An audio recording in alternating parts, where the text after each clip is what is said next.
God came to us to seek and to save that which was lost. He raised a man from among us. He, the Honorable Elijah Muhammad, laid the foundation.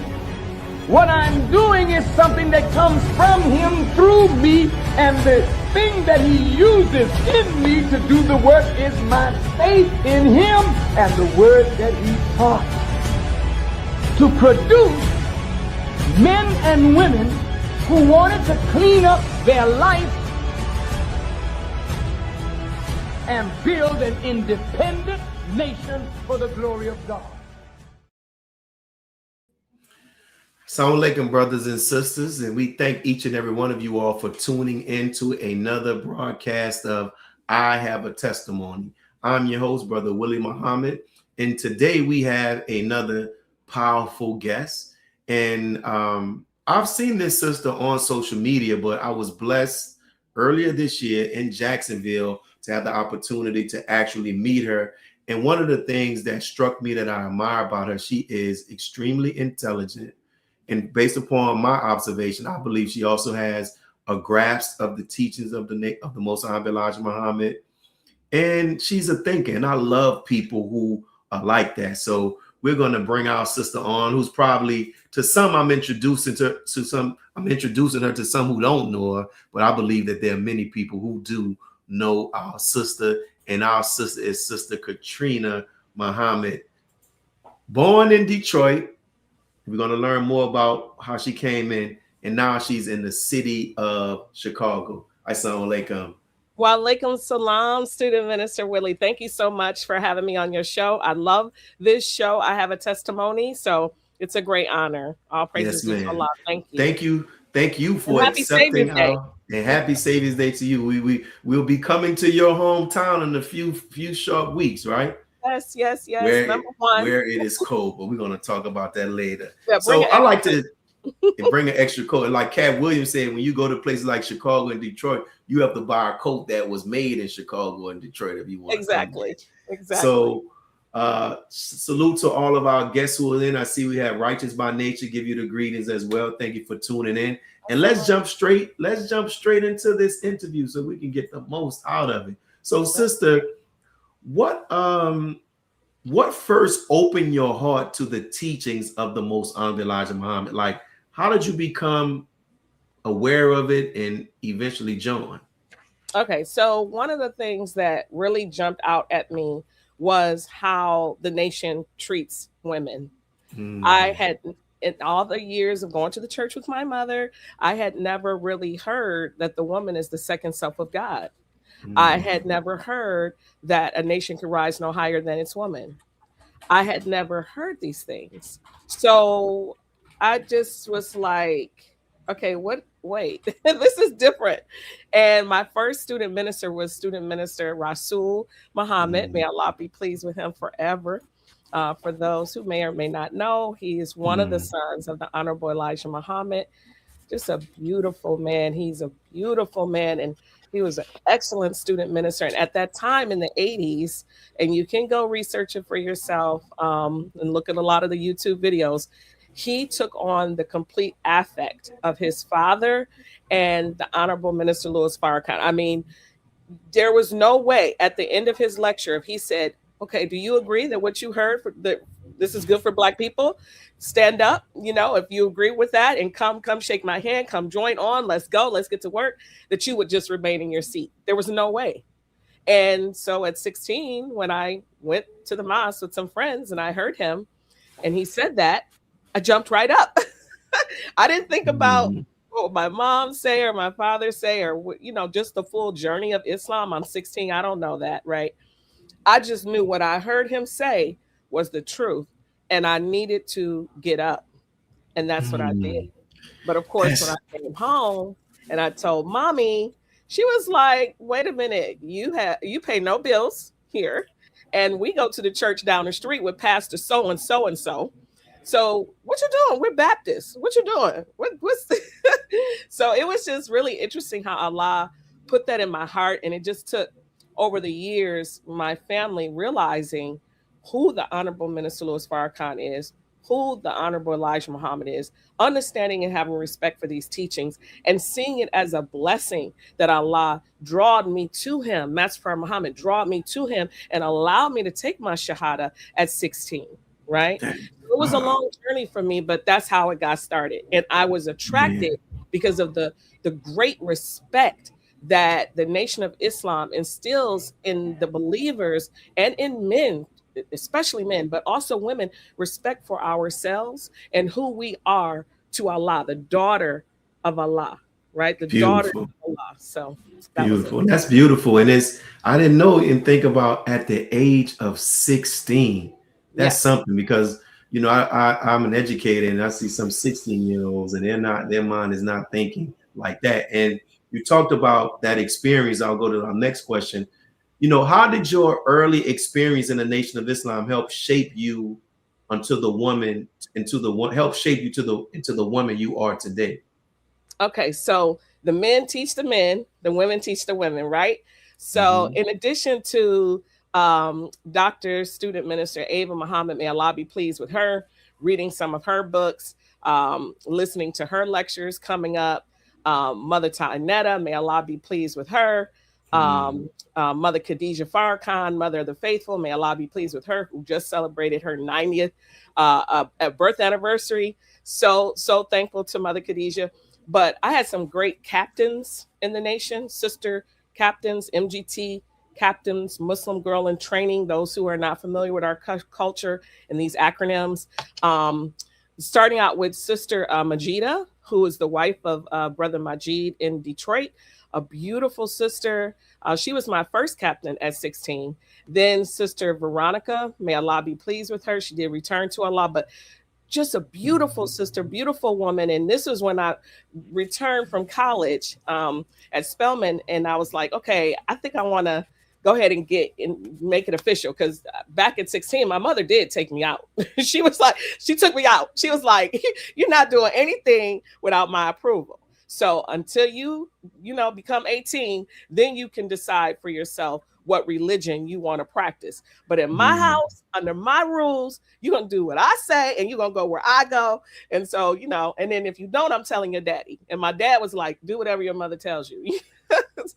And so, so my short little time there at 16 in the mosque was so impressionable that when I became 18 and graduated from college and was like, okay, mom and dad, I'm grown. I'm making my own decisions. I got my own apartment. I got a job. This is where I want to go.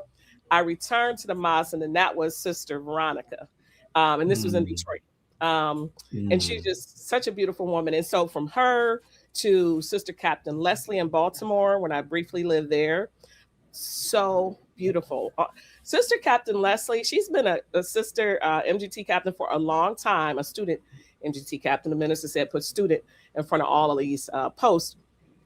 That woman, I learned so much from her. She gave me the opportunity to be a squad leader, a student lieutenant, and just study under her.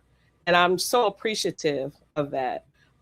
Sister Mavis, who is not a sister captain, but she was over the study group in Gainesville. I learned a lot from her. Let me see. It was one more person. Oh, Sister Shireen Muhammad in Atlanta, Georgia. And that's a regional mosque, by the way, right? Learned so much from her when I was there in Atlanta. And that's, so just so you know, started in Detroit, went to Spelman, came back to Detroit, was like, okay, I'm about to get my X. I need to get my X. I'm in processing class. The job I had at the time was like, you're doing so good. We're promoting you. We're moving you to Atlanta. I came and told Minister Rasul. He was like, lock the doors. We're not about to lose you to Minister Sharif. You're going to get your X here. We've been trying to get you to get your X forever. But of course, they did let me leave. They unlocked the doors. And so I actually resided in Atlanta and I got my X there. And so, just so much soldiering. And then now here in Chicago, which means this is my fifth city, under the leadership of Sister Regional Captain Alice Muhammad, beautiful sister. And then it's national headquarters. So I get to experience Sister Naima, our national captain, Muhammad, Sister Naima Muhammad as well. So, I mean, just tremendous leadership with the women and a lot of learning, a lot of MGT classes, and a lot of sisterhood. So That's beautiful. And it's that's good how. that, our brother told me one time in repeating a hadith, said that when you think people, you're thinking Allah. And it's beautiful to hear you be able to thank those sisters for the role that they played in your life and, the impact that it had. And since you're talking about your journey, when you look back at your journey, what challenge strengthened your faith the most? For sure, my divorce. Mm. For sure, my divorce, because I just thought, I hope you're okay with me calling you brother minister. Yeah, that's fine. Brother Willie is fine. It's fine. Okay. I just knew that once I got married, as I waited a while, like I wasn't quick, to be like, okay, anyone who came at me, let's go. No, no, no. I called myself vetting and doing things properly. We had premarital counseling with student minister Sharif. We read at the time, the courtship manual. That's not the official manual. We have been told that. But it's a manual nonetheless that's been circulating in our nation. We read through that. We read through the Holy Quran. We got on flights and visited each other's family. My father and his 4 brothers sat him down and was like, we need to talk to you. Wow. This is the first grandchild in the family, and she's almost like a sister to us. My father is the oldest, and then it's his brothers. And they're like, so we sit on down. And they were like, Katrina, we'll be done with him. Go in the kitchen, the other room somewhere. We about to have man talk right here. Wow. And so, I just thought with all of that happened, I did things the right way. I learned everything I needed to learn, but that was not the case. We plan, and Allah plans, and Allah is the best of planners. And there was a lesson I had to learn there, which is where the book came out of. So that was hard, because I know some people, and brother minister, you probably know too, that have suffered a divorce and have fallen out. Like that took them out the game. That's true. Like just heartbroken and not able to overcome betrayal and whatever may have occurred, that was traumatic, and they just fall out.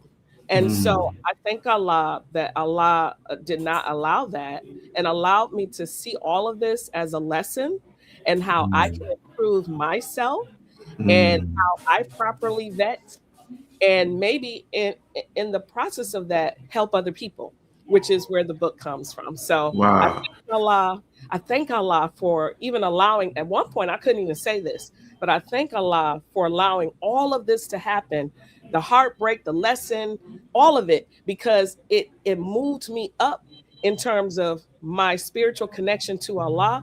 It helps me understand why we do go through these trials. And it made me stronger as a believer. It made me stronger. And I thank Allah for that. It's the way you talk about it and how you're able to talk about it from personally shows that you have accomplished from that just what you said. And that is a great sign. That is a great sign, because some people don't look into that. And it's interesting. Like you said, you did all of the stuff, family, vetting, and all of that.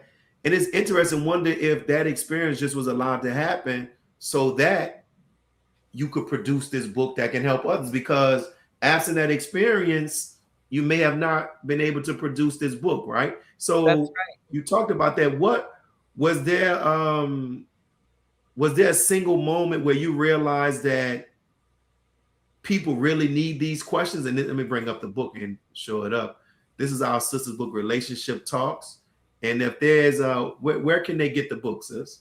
They can get the book on Amazon, but if they live here in Chicago, they can get the book from Sister Gail and her husband, student minister Ibrahim.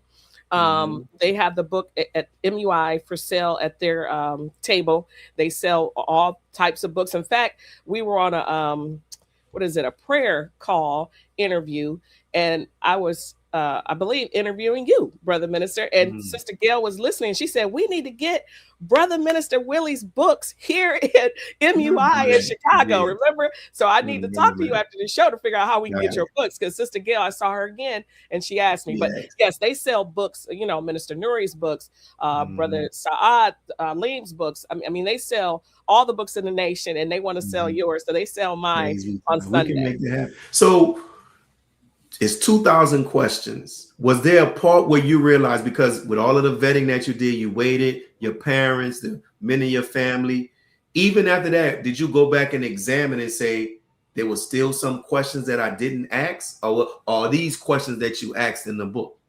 You also asked when, you know.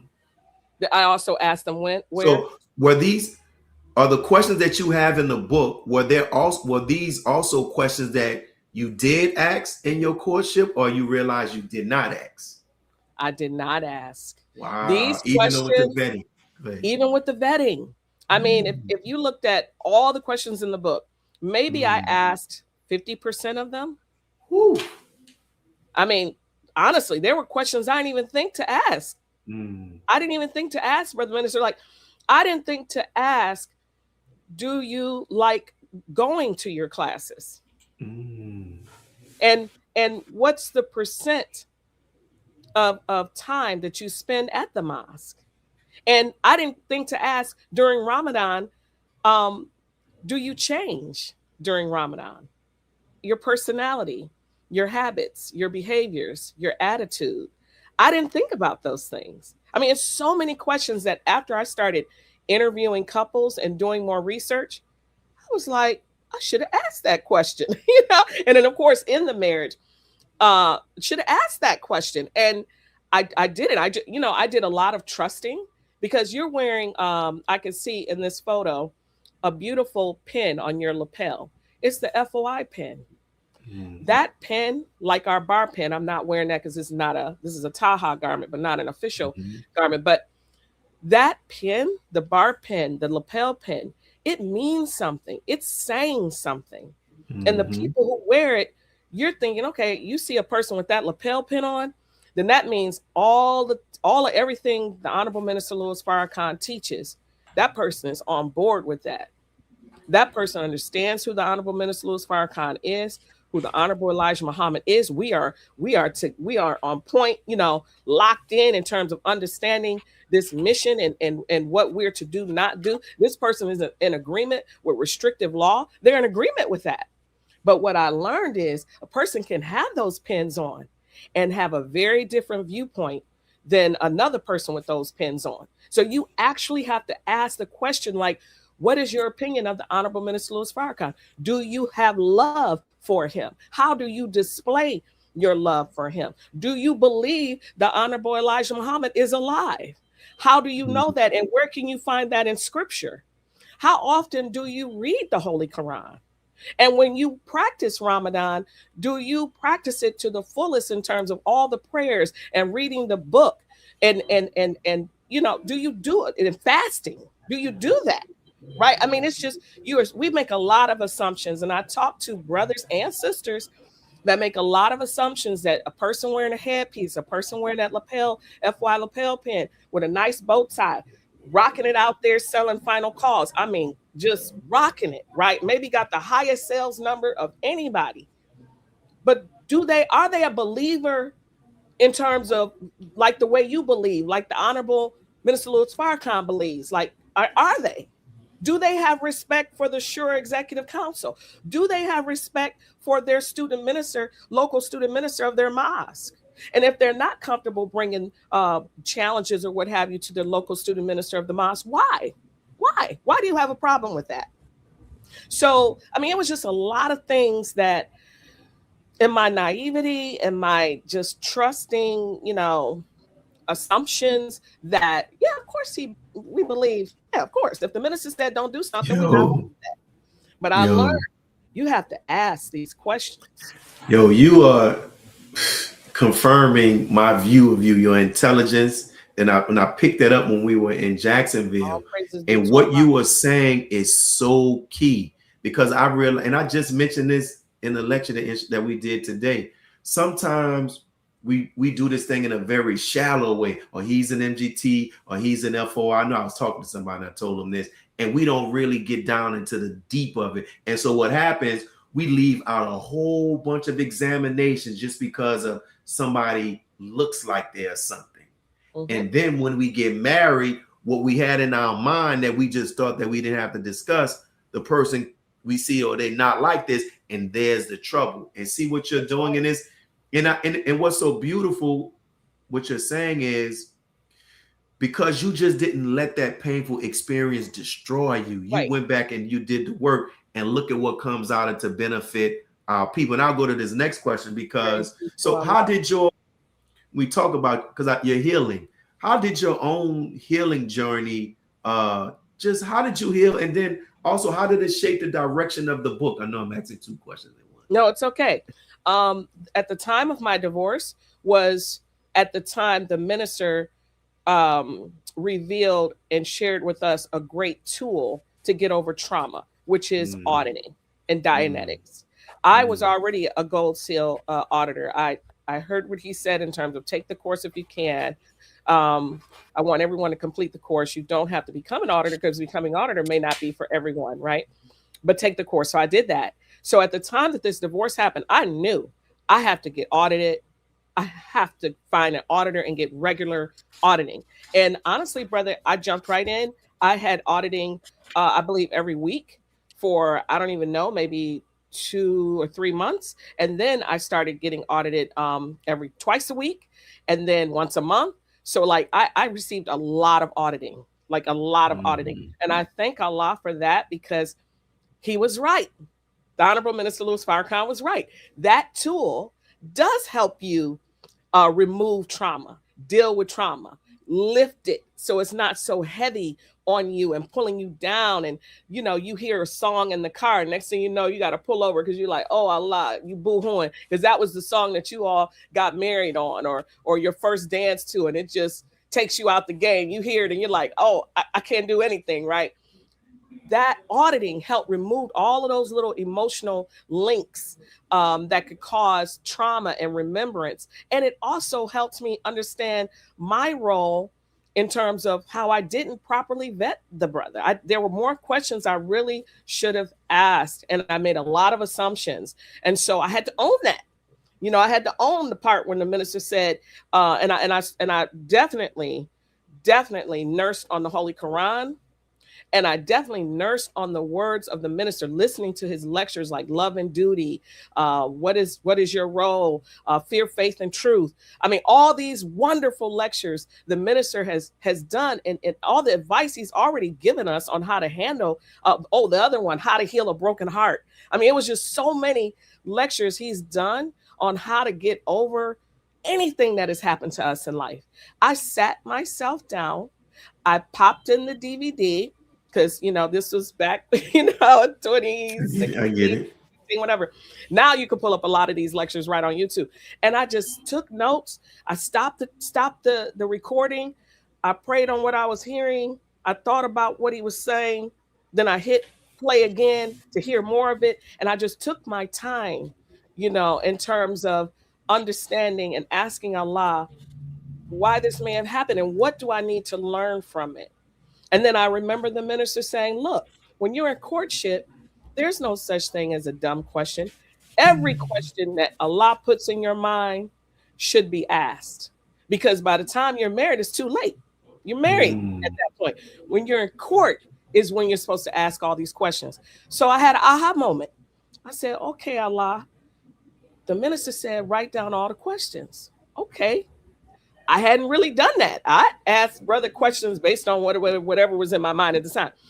I got to get more organized. So I said, where's my pen paper? Where's my notebook? And I started writing the questions down. And then from there, of course, I shared it, and then the rest is history. But I mean, just following the instructions of the minister and not hearing him. And I just said this other day, not hearing him and hearing it's a suggestion. No, hearing him and hearing him as that's an instruction. It's a totally different kind of hearing. And you mentioned And thank you for sharing. And I really, I love it. I love it. I was going to wait. After I get off this, I'm gonna talk to Sister Angela. Sister Angela, we got to have you on one of those Sunday Zooms because it's Oh, I would needed. love to. Because your transparency, because you're talking about you went through the process, but even with that, there was some stuff you just didn't think about to ask. I want to ask this question because you talked about the role that Dianetics and auditing had with helping you to heal. Mhm. From my perspective, I still feel like there's still some resistance from those in the ranks toward that technology. Despite us hearing the success stories, why do you think that is so? And what can we share to other believers to help them to overcome that? So, what I would ask a person that is struggling with that issue, do you trust the Honorable Minister Louis Farrakhan? And if they say, oh, yeah, of course, yeah, then I would ask them, how do you know you trust him? Mm, Describe examples of you trusting him. mm, Is there any advice and instruction that he's given to us that you follow? And what is the advice or instruction he's given to us that you have not followed? And now let's parse that. Let's find out why you have not followed that. mm, Because if he said, go here, get this, get this tech and do this auditing, because I know it's going to help you. Allah brought this to me. Didn't the Honorable Elijah Muhammad say, where he says go, go, go. where he says stay away from, stay away from. And when you see him, look at him. I mean, we have to really check ourselves. If we say we love a person and we respect a person and we see him as God's man on earth, we see him as that. Well, if God's man on earth said, do this because it's going to help you, why are we hesitating? Mm, What is that about? So mm, something, there's a gap.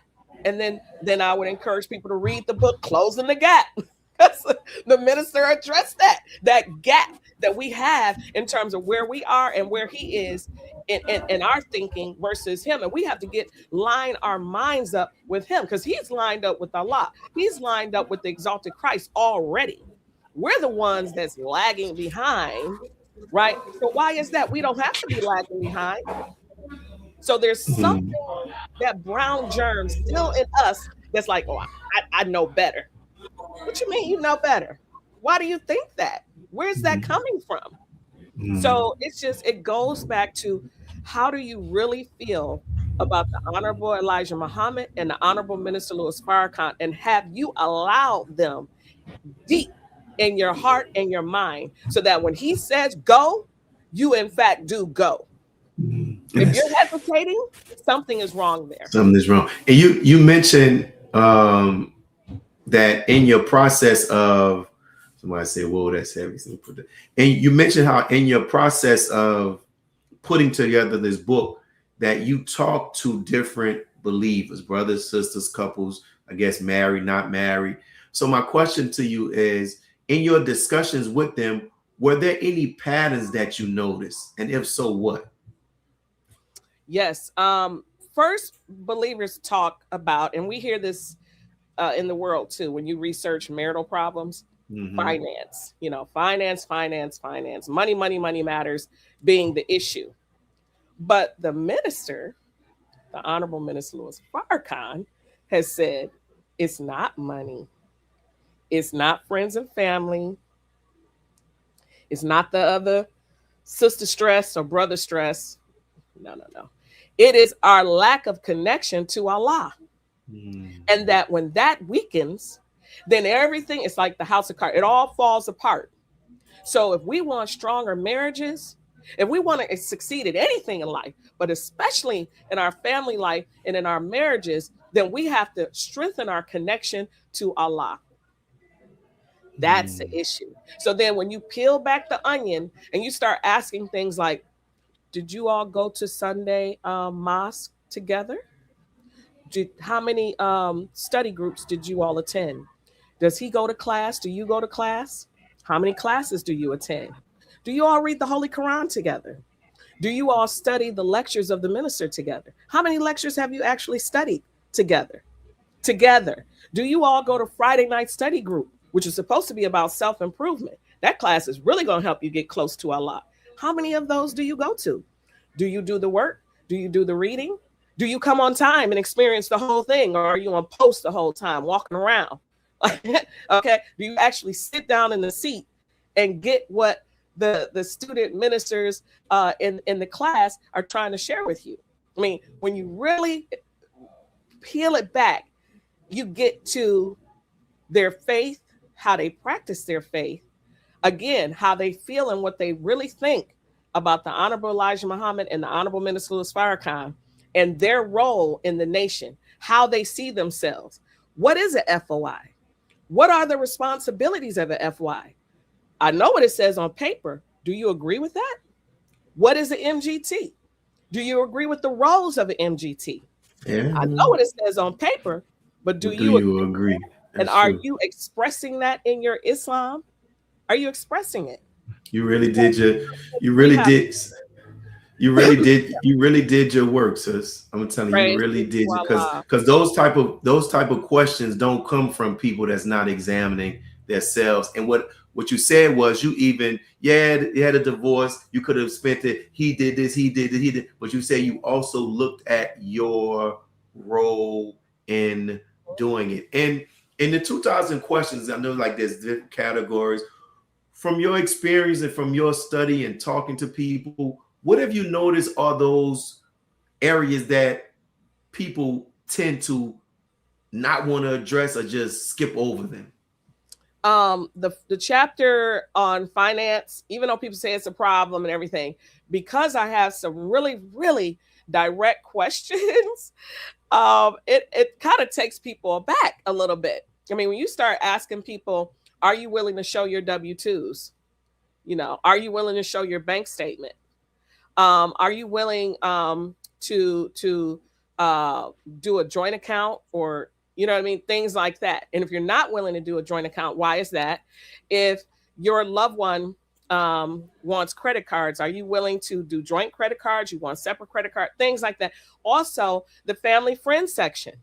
Met a lot of people. I'm not going to say believers, but just people in general, because I interviewed all types of people, but specifically in our community, the Black community, moving family members in.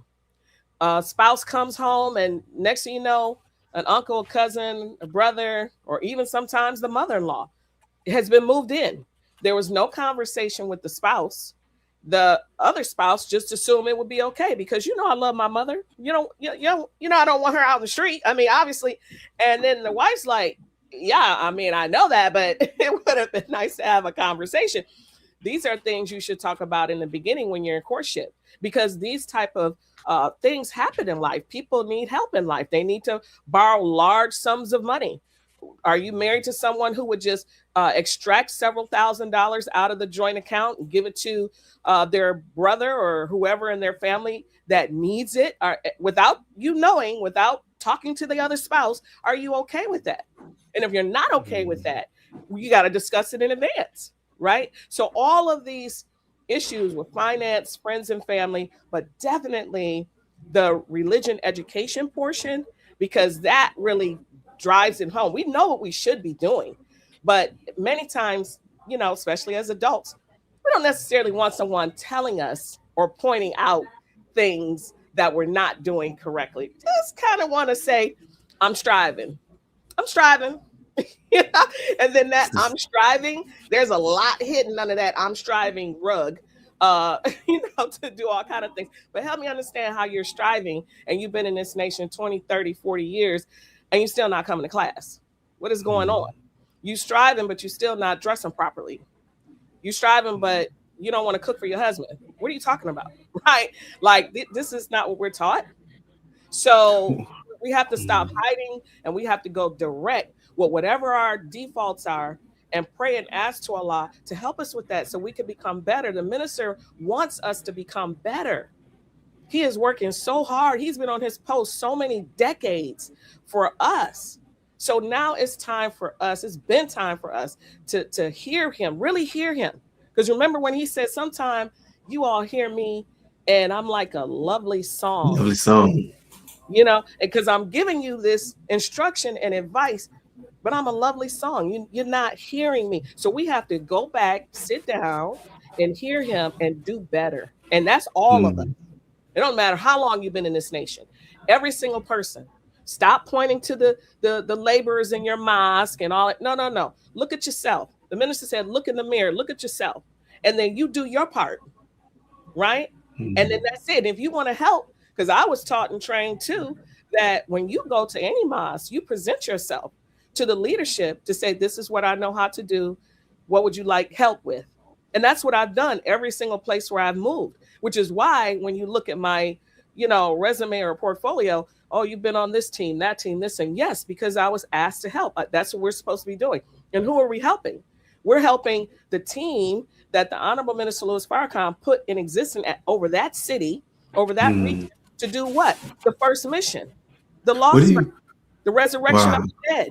So this is what we have to make time to do. It doesn't matter your degree, your job, your business. We have to make time for the work. And then that means we have to do the work on self first. Yes. And let me ask you this, because, with this work that you are dealing with this book that you are dealing with, and you are a person that observes and you see, and you're a student of history and life and people's experiences, what do you see as some of the greatest, what do you say, I would say, like maybe some of the challenges to courtship in the Nation of Islam today?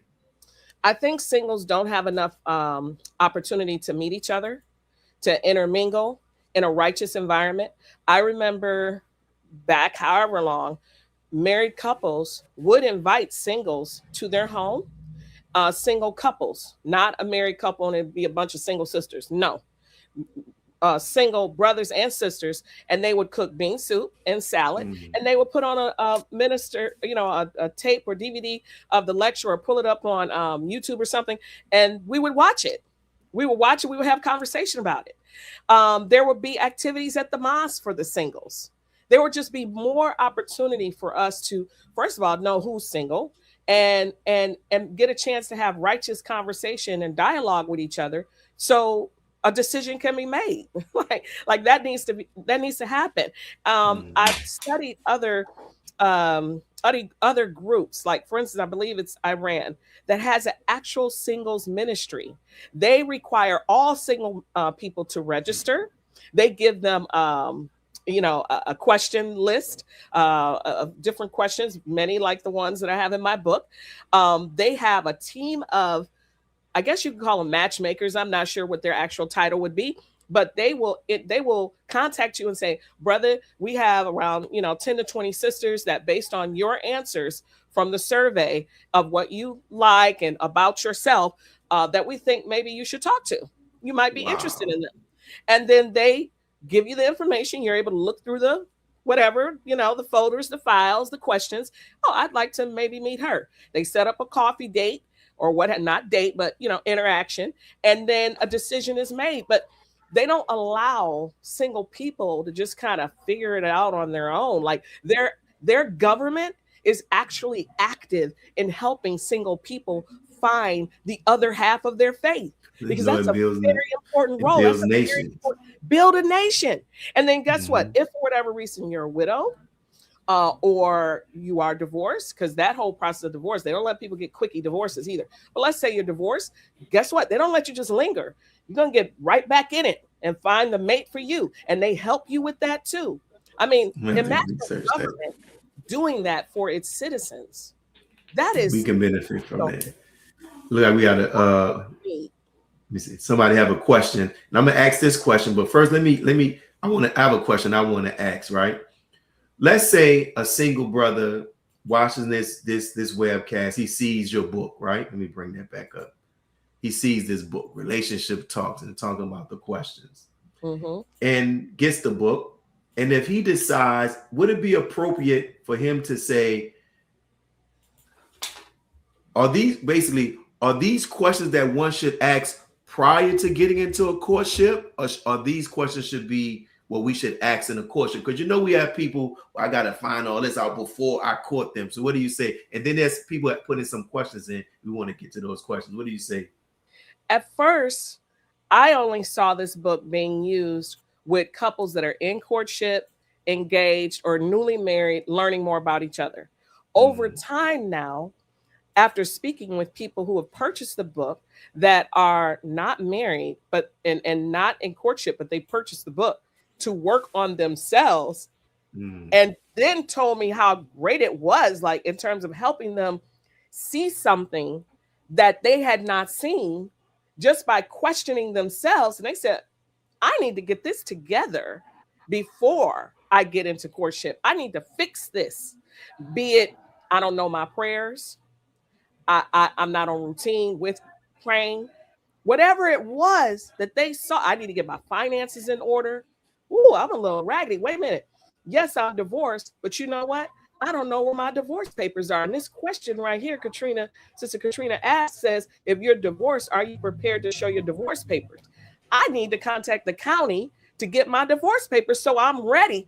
I mean, so whatever someone got out of the book that helped them look in the mirror and say, wait a minute, that self-accusing spirit popped up and they said, I need to get me together, then you know what? All praises are due to Allah. That's beautiful. So a person can do either way, use it on their own or just when they're in courtship, whatever works for them. Here's a question from Ebony, someone 3169. Can you share your thoughts on the long distance courtships that are approved through the courtship process? What is a healthy length of time the courtship should last, in your opinion? I would say the singles social in Jacksonville that you all just did, you, Sister Angela, really changed my view about courtship, long distance courtships, because at first I was like, not gonna happen. No way. Because I was in a long distance courtship and I also kind of saw that as part of the problem. I wasn't able to view this brother every day, like, at the study group on Wednesday, on Friday, on Sunday. Like, I wasn't able to see certain things, I felt, because I was in another city. However, there is a way to do a long distance courtship where you can do it in a righteous way and be seen, and it could be successful. You all even introduced to us this concept that I had heard on NPR called living together apart, where there's long distance that happens. You have people that get married and they're not in the same city, but they're having a successful marriage as they're working it out to buy a home and to, find themselves in the same city.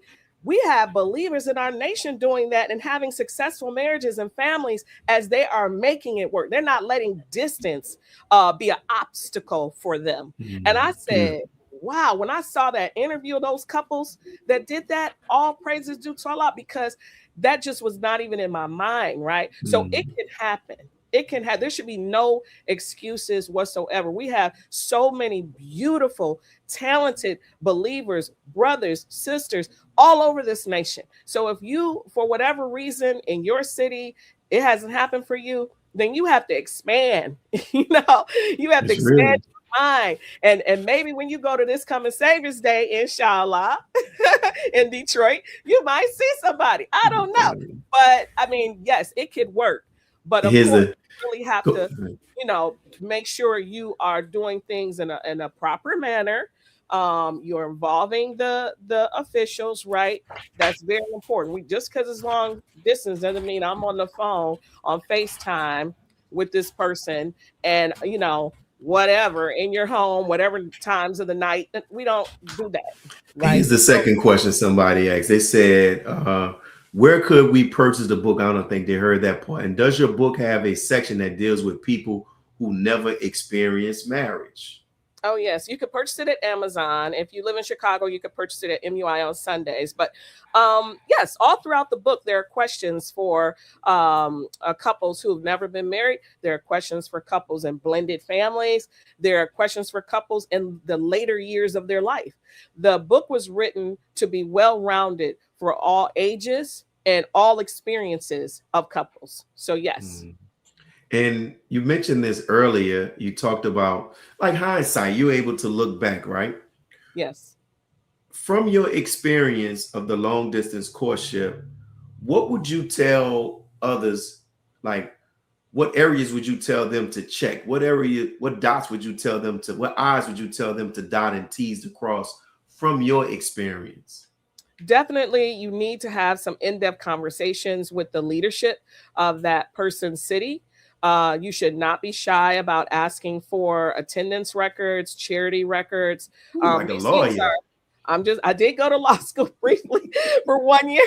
And my mother, who is now returned to Allah, she was a court reporter. So she exposed me to the legal system. But yeah, you need to do all of that. That's very, very important. And also you need to spend some time. If you're very serious about the courtship, like I didn't move into the brother's city until we got married. And then I moved to the city. I don't know if I would recommend that. I mean, because I mean, there was just so much I felt like I didn't see because I was not there. But like I just said, there's some couples that are making it work.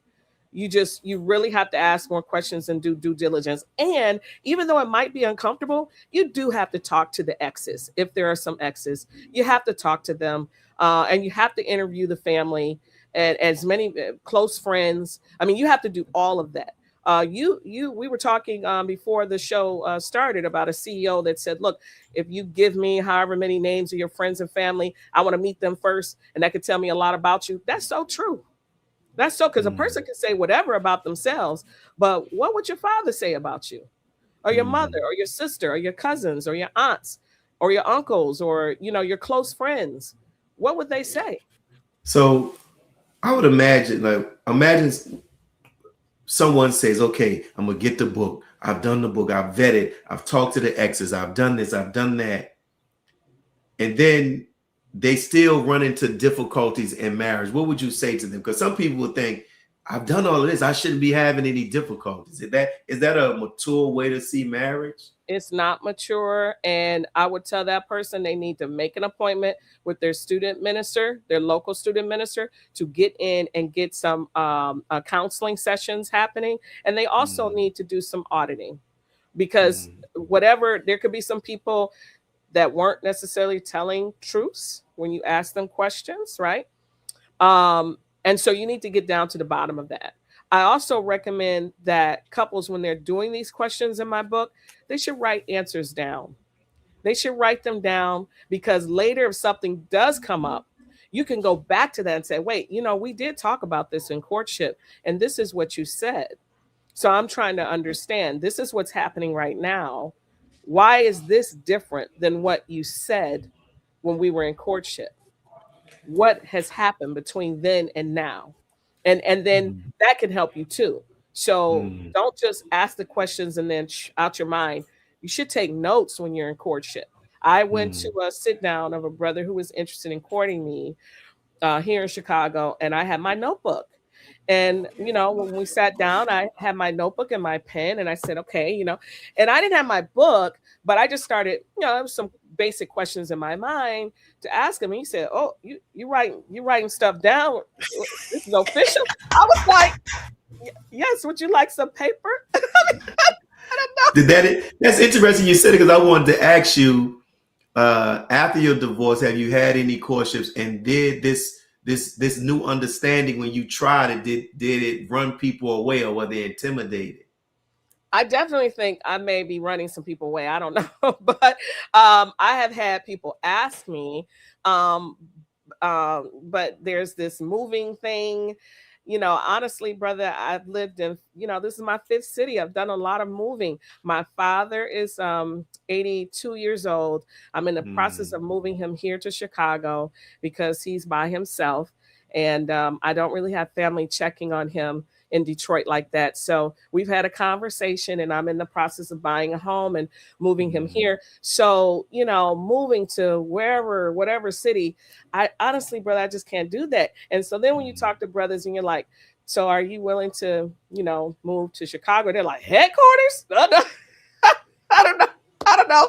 The minister did call Chicago meat grinding, and I think that intimidated and scared some people from Chicago. But trust me, I've been in a lot of cities. This is my fifth one. The believers here in Chicago are beautiful. They are beautiful. And I have not had an experience here in Chicago any different than any experience I've had in any other city. Right. Yeah. So, and I understand in different cities, different culture, in some cases, different accents. New Orleans has a great accent. accent, right? It would take me a while to get that accent down. But I mean, we have beautiful people all over the place, and no one should be intimidated to move somewhere because, you know, they heard that it's a meat grinder or something like that. Now, does Chicago, when you move here, here's what I will say about Chicago, which is really a testament to how great they are. With the minister being here and this being a headquarters city, you are going to work in Chicago. There is a lot of work, you know, because the minister has events and hosts guests, dignitaries, and things of that nature. Well, who do you think is helping to set up the room and put the chair covers on and arrange the flowers? It's the believers, right? And so you come here, you're gonna work. And if you are averse to working, then yeah, maybe you might have a problem living in Chicago. If they come your way, they're gonna have to answer these questions too. Somebody asked questions. So the name of the book is Relationship Talks, and you can get it on Amazon for our sister who asked that question. Someone asked this question as well, and I got a question I want to ask. Is there a section on how to prepare yourself before courtship to check to make sure you're ready for courtship? Well, the section I would tell, and I would just turn right to it. It would be the education and religion section. That would be page 93.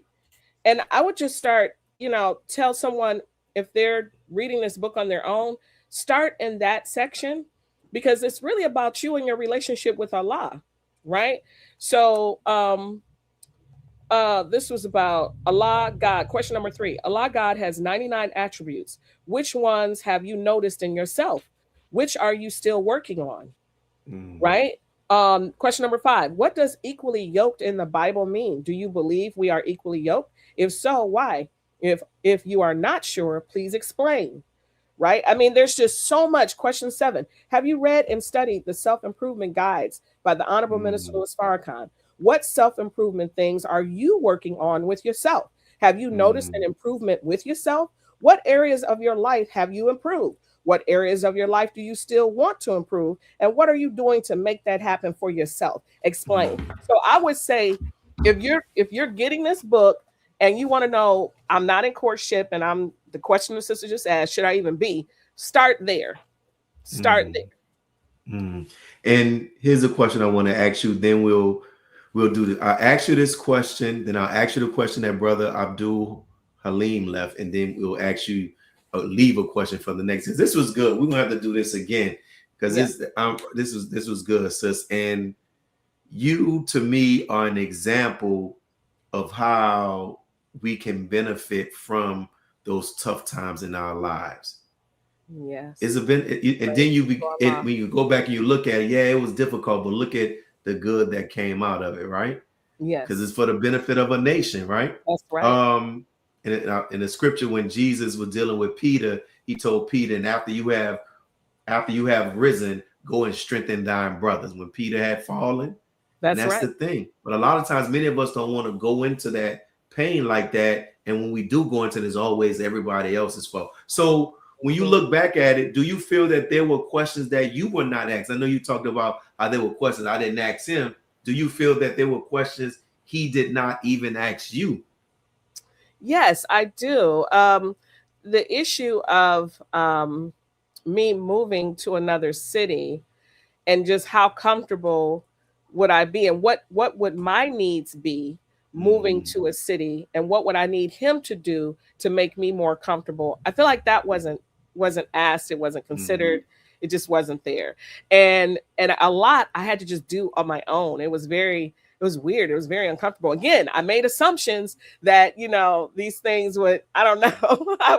I would not necessarily get the red carpet rolled out, but I don't know. I'm not from your city, right? So you would take the effort to be like, I talked to some sisters and this is where they go get their hair done. And this is, you know, just stuff that sisters would like, this is the best grocery store. Like, you know, help me understand. Like, I'm not from here, right? That is good. So, where's the cleaners? Where are the other Black-owned businesses? I mean, it was just so much I had to figure out on my own, which was weird being someone who had just gotten married. And I just had a totally different expectation. But I thank Allah because I had already moved other times, right? I went to school away from home and things like that. So Allah did prepare me to be able to handle it. But I thought I would be getting a little bit more help and Wow. treated in a different way since I was See, now a wife. And that and didn't happen. And in the problem book, there's a problem in the book where it talks about Musa having 59,999 books. And when I read that, I'm saying, I know no man is carrying around that many amount of books, but we know that number has to deal with Yaqub and the island, bringing people to the island. But what I thought about it, I asked the question, could the Savior be letting us know that people are books?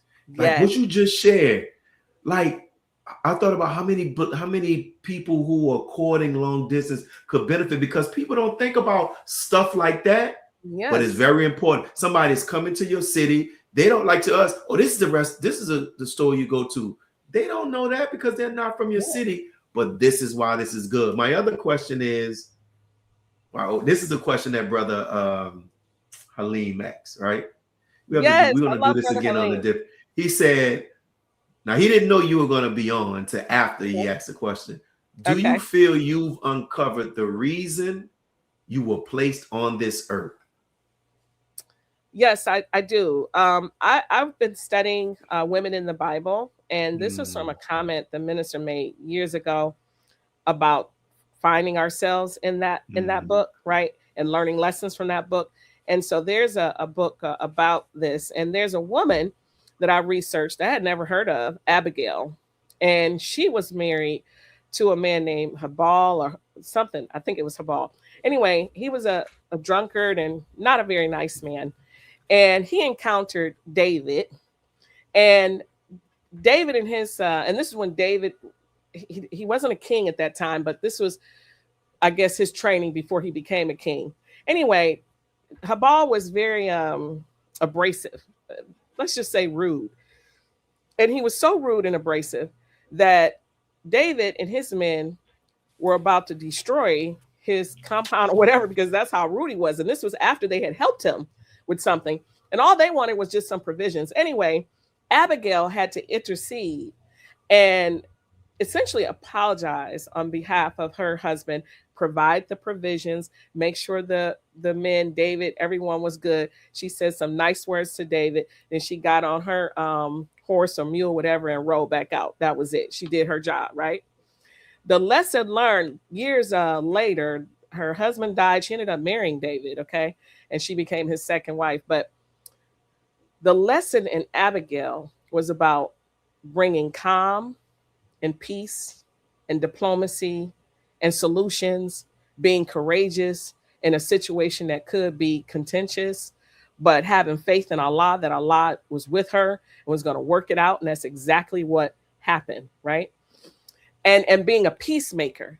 I feel like this book, Relationship Talks, Allah put me in a situation to become a peacemaker with this book, because we have had so much, all of this contention and argument and I don't know, in our families. Well, we have to stop that. We don't have to live like that. There's a better way to do this. We can properly vet each other and choose the right person right from the beginning, where we have loving, kind relationships, respectful relationships, if we just have conversations up front. So if Allah is using me right now to make that happen for our nation, as we know we can't build and have a strong nation without strong families, and I'm just one little piece of that, as your books, there's so many great books you've written on courtships and relationships, and student minister Nuri's books, all of his great books he's written, and so many people working on this issue of family. If I'm one little piece of that, all praises are due to Allah. So if that's my legacy and that's what Allah wants for me, all praises due to Allah. But we're taught too that the woman is the helpmeet, and I am looking to remarry. So I'm not sure what Allah has in store for me of the help that I will then bring to my future husband, inshallah. And then that may become my legacy with him. But right now, in this moment, all praises due to Allah. I accept that Allah has allowed me to write this book, and that is helping people. Praise be to Allah. Okay. So almost going over time, but I gotta ask you, because I want to hear you share if there's any special moment, jewel that you in your or a special interaction that you had with the Honorable Minister Louis Farrakhan. We're gonna do that, and I want you to close out with some words. But just 3 questions. One, give me a question that I can ask to my next guest after you. I would ask, when will you write your story that Allah has given to you to share with our nation? Because like you said earlier, everyone is a walking story. I think everyone has a story in them. And I meet people all the time that's like, yeah, I've always wanted to write a book. I'm sure you do too. And I'm like, just write it. Just start writing. Don't worry about what chapter. As it is in your mind, let it come right out through your arm, through your hands, on the paper, through the pen, or on if you're typing it, but just let it flow. Because the minister once said he wanted to see a library full of books of the believers. Do you remember that, brother minister? When Yeah, he I remember said that. Yeah. So all praise. He didn't say all these books need to be written by my student ministers. He said by the believers. By the So we believers. have to stop expecting all the work to be on the shoulders of the student ministers. We I all got to agree. get busy. We all will call. Right. Yes. And since we're talking about the minister, is there any special like a memorable moment, an interaction, or something he may have said to you that you can share?